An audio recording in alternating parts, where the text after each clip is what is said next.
Letting go is not weakness, it is mastery. And the Stoics understood that the deepest suffering in human life does not come from loss itself, but from resistance to reality. Because when you cling to people, outcomes, identities, or expectations that no longer align with what is, you create internal conflict. And conflict drains energy, clarity, and peace, which is why Stoicism teaches that freedom begins the moment you stop demanding that life obey your preferences and start training your mind to align with truth. Because nothing outside you is guaranteed, not love, not success, not status, not stability. And once you accept impermanence as a law rather than a tragedy, your grip loosens naturally, not out of despair, but out of understanding. Because attachment is the silent agreement that your happiness depends on something you cannot fully control, and this agreement always ends in anxiety. But the Stoic refuses to outsource peace, choosing instead to anchor in character, discipline, and reason. And this is where letting go becomes possible, because you realize that you are not losing something essential when something leaves. You're only losing what was never yours to command in the first place. And Marcus Aurelius reminded himself daily that everything he loved was on loan, not owned. And this mental framing does not make you cold. It makes you resilient. Because when you love without possession, you experience fully without fear. And when change arrives, you do not collapse, you adapt. And adaptation is the highest form of intelligence. And to let go the Stoic way, you begin by separating what is within your control from what is not. Because confusion here is the root of suffering. And once you clearly see that your thoughts, actions, values, and responses belong to you, while other people's feelings, decisions, and outcomes do not, you stop fighting unwinnable battles, and energy once wasted on resistance returns as focus, strength, and calm. And calm is not passivity. It is precision, the ability to act without emotional distortion, because clinging clouds judgment, while detachment clarifies it, and clarity allows you to choose better paths instead of replaying old ones. And many people fear letting go because they believe it means erasing memory or denying love. But Stoicism teaches the opposite, that letting go means releasing control, not meaning, because you can honor what was without trying to force it to remain. And this distinction is critical, because when you confuse love with control, you turn connection into suffering. But when you love with acceptance, you turn experience into wisdom. And the Stoic trains this acceptance through negative visualization, imagining loss not to induce fear, but to cultivate gratitude and readiness. Because when you are mentally prepared for change, change loses its power to shock you. And shock is what breaks people, not loss. And once shock is removed, grief becomes manageable, disappointment becomes temporary, and endings become transitions instead of catastrophes.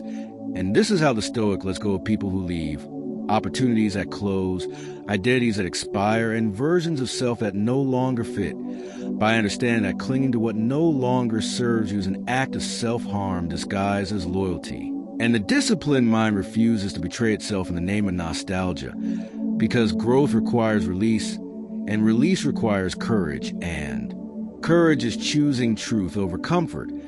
And the Stoic practices voluntary discomfort precisely to strengthen this courage, learning to live with less so they are never enslaved by more. Because when you can sit with emptiness without panic, you gain authority over desire, and desire unmanaged is the strongest chain of all, pulling you toward people who drain you, situations that diminish you, and habits that weaken you. And letting go is how you break these chains, not all at once, but daily, through conscious refusal to feed what no longer aligns with your values. And this refusal is quiet, internal, and firm, because the Stoic does not announce attachment. They embody it, responding with less reactivity, less explanation, and more self-command. And as emotional noise fades, you begin to hear your own reasoning clearly, and reason becomes your guide instead of impulse, because impulse seeks relief, while reason seeks alignment, and alignment produces peace, and peace is not the absence of challenge, but the absence of inner resistance. And when you stop resisting reality, You stop exhausting yourself. And energy once consumed by rumination transforms into momentum, and momentum rebuilds confidence. Not the fragile confidence that depends on outcomes, but the grounded confidence that comes from knowing you can handle change, loss, and uncertainty without losing yourself. And this is why letting go ultimately feels like gaining, because you gain space, clarity, and sovereignty over your inner world. And Epictetus warned that no one is free who has not mastered themselves. And mastery begins where attachment ends, because attachment hands the steering wheel to the external world, while detachment returns it to you. And this does not mean withdrawing from life. It means engaging without desperation, loving without clinging, striving without fixation. And when you live this way, endings no longer terrify you. Rejection no longer defines you, and uncertainty no longer paralyzes you, because you understand that everything that comes and goes is shaping you, not stealing from you.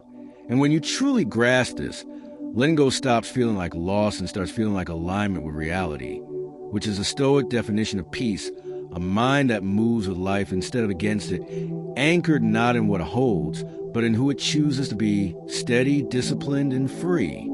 True letting go begins when you stop negotiating with reality, because most people do not actually resist loss.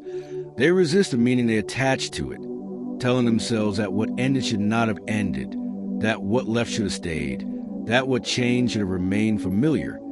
And this silent argument with life is what keeps the wound open, because pain fades naturally, but resistance keeps it alive. And the Stoic understands that suffering is prolonged not by events, but by interpretation, which is why Epictetus insisted that it is not things themselves that disturb us, but the judgments we form about them.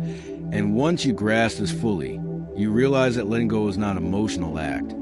It is an intellectual correction, a decision to withdraw false meaning from events and replace it with truth. And truth is that everything you experience is temporary by nature, including roles, relationships, victories, failures, identities, and even emotions. And when you stop demanding permanence from what is designed to change, your mind stops bracing itself against inevitable movement. And this is where peace begins, because peace is alignment with reality rather than rebellion against it. And most people never let go because they confuse acceptance with defeat. But Stoicism teaches that acceptance is strength, because it frees you to act wisely instead of react emotionally. And this is why the Stoic does not beg, chase, or cling, not because they feel nothing, but because they understand that dignity is preserved by self-command, not by emotional attachment. And when you cling, you shrink yourself to fit what you fear losing. But when you let go, you expand back into yourself, reclaiming identity, purpose, and inner authority.